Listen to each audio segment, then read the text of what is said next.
Hello all, I am just want to share with you a little bit from my weekend.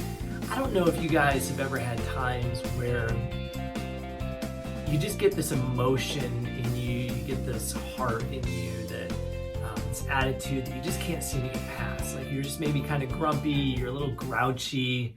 It seems like every little thing kind of annoys you. And I just have this one area of my life where at times like it just settles in and I just feel overwhelmed by just a sense of maybe envy or jealousy or frustration or feeling left out. Like just the enemy attacks pretty heavy. And this weekend was one of those times. So Sunday afternoon, I was able to get downstairs in front of our fireplace and just spend some time with the Lord in the Bible, just kind of meditating on it, praying for God to open up and bring freedom into that area, asking God to step into an area. And one of the things I'm going to do, I'm going to share a little bit of thoughts that came out of that day.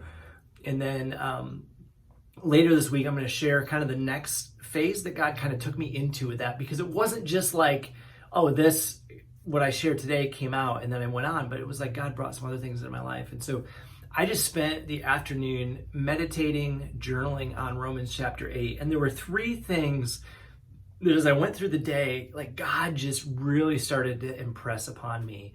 The first one was in Romans 8:29. It says, for those whom he foreknew, he also predestined to be conformed to the image of his son. And as I read that over and over throughout the day and thought about it, I was like, wow, God is committed to me becoming like Jesus Christ. So this thing that I'm struggling with this weekend, this attitude, this heart issue, this thing I'm wrestling through, he is committed to breaking through that, tearing that down, and drawing me closer to Jesus and drawing me into the image of Jesus Christ through the work of his Spirit. That was encouraging.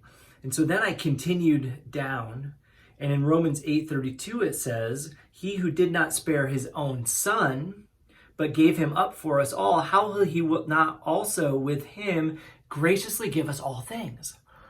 And as I read that, I was like, wow, okay, so he's committed to conforming me to the image of his son. And now he said, if I gave you my son, if I gave up my son for your life, how will I not give you also everything else?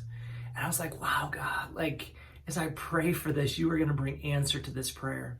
And you may not bring the answer today that I want. You may not bring the answer this afternoon and bring this amazing healing, but you will be committed to doing this work. One, because you're committed to my sanctification.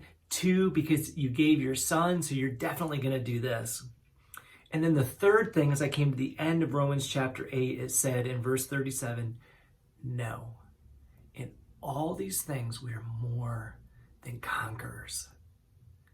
Guys, whatever the issue is, you are an overcomer.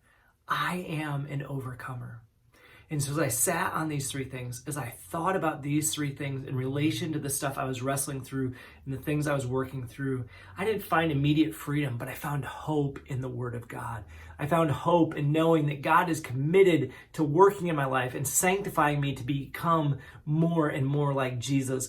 That as I pray and ask Jesus to come in and intercede in the Spirit to work, God is going to answer that. And number three, I already know that because I am in Jesus Christ, I am an overcomer. And it may not be today, but I will overcome this. I will be a victor in this. I will have victory in this area of my life.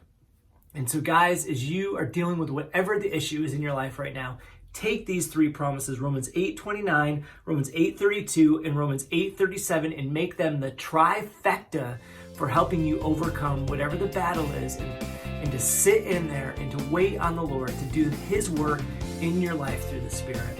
And so I hope that encouraged me this weekend, that it can also be an encouragement to you as you go through your night.